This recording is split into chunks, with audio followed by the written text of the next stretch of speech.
O governador Tarcísio de Freitas recebeu prefeitos em São Paulo dentro da estratégia atual de seguir no caminho à reeleição ao Palácio dos Bandeirantes. Marcelo Matos.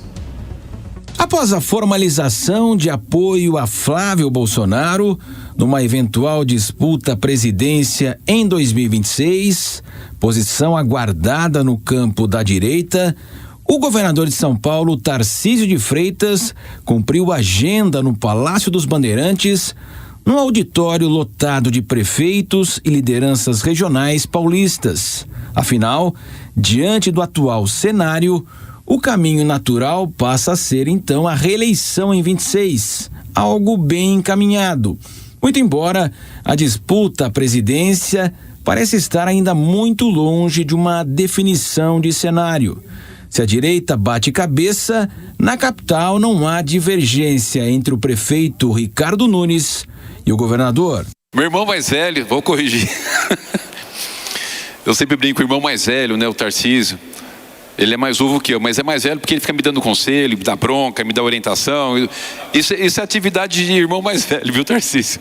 E Nunes cobra o governo Lula pelos repasses à saúde.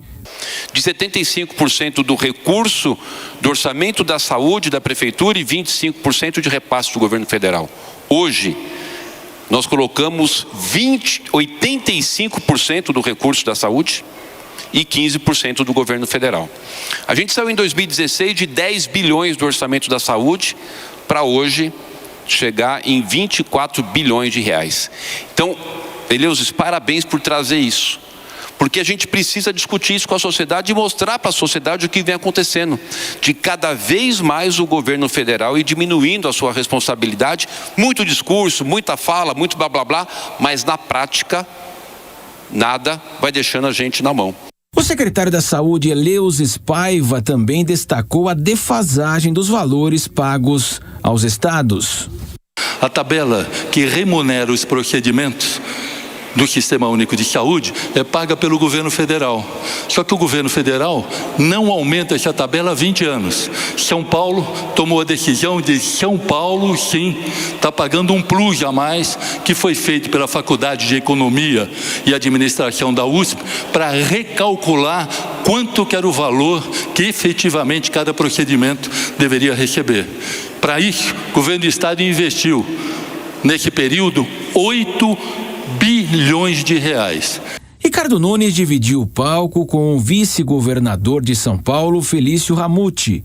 Ambos são colocados como pré-candidatos ao Palácio dos Bandeirantes, mas dependem da desincompatibilização de Tarcísio numa eventual disputa no estado de São Paulo. O chefe do Executivo paulista ressaltou o trabalho da Alesp. Eles viram que os municípios estão gastando 33%, 34%, 35%, às vezes 40% da receita com saúde. E aí eles precisavam ajudar e eles estão ajudando. Pode ver que boa parte do recurso voluntário, boa parte das emendas do parlamento hoje estão indo para a saúde. Além do balanço da saúde, a cerimônia premiou cidades sustentáveis no programa Município Verde Azul, com prêmio para São Paulo concedido pela Secretaria de Meio Ambiente, Infraestrutura e Logística. E demais municípios também receberam caminhões de coleta de lixo e o programa Propet, que vai operar no estado com ônibus preparados para intervenções veterinárias no apoio ao controle da população de animais domésticos.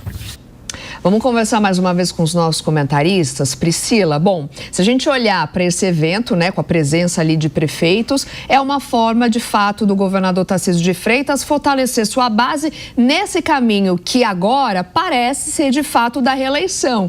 E, aliás, a definição da função e do futuro dos prefeitos que estavam ali presentes, de Nunes, do próprio vice Ramute, também vai depender do que vai acontecer com Tarcísio.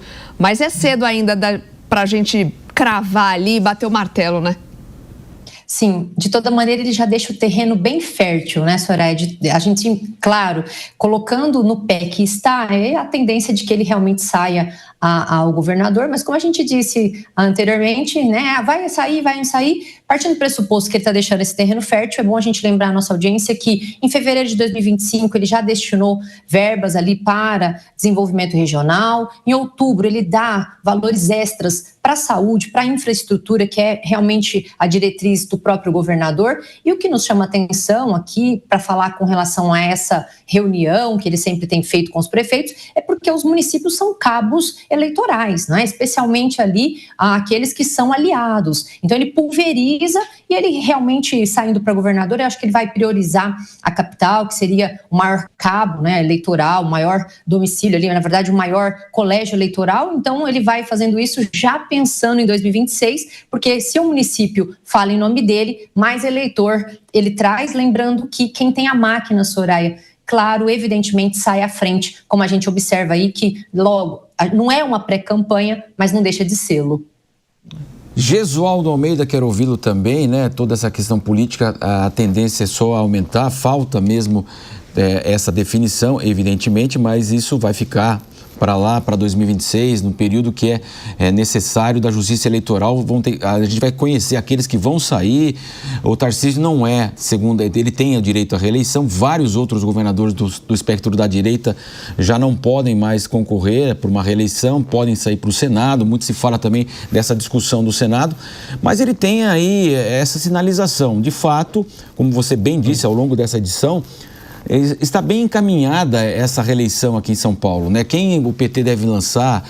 Muito se fala de Alckmin, mas essa aliança com o PT, o Estado paulista é muito conservador, poderia vetar até um avanço numa candidatura a Alckmin, por exemplo, se ele não fizesse parte do governo do PT agora. Então isso, o PT nunca ganhou no Estado, mas são momentos ainda que a gente observa, mas o tabuleiro vai ser fechado evidentemente no ano que vem, mas de qualquer forma toda essa questão política está sendo arrumada, por isso que muitos secretários estão saindo para cuidar da política a partir de agora.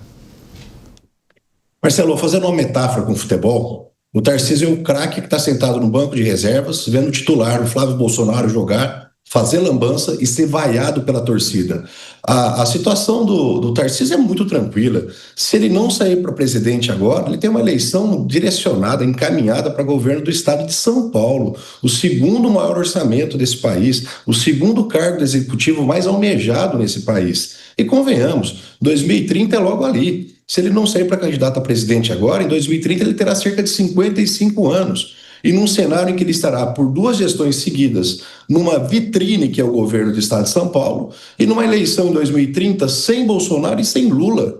Por isso, para ele é muito conveniente, é muito tranquilo. Se ele não sai para presidente agora, com grandes chances de uma eleição, ele sai para governador com uma reeleição praticamente encaminhada. E 2030 ele será o grande nome, o grande player das eleições presidenciais.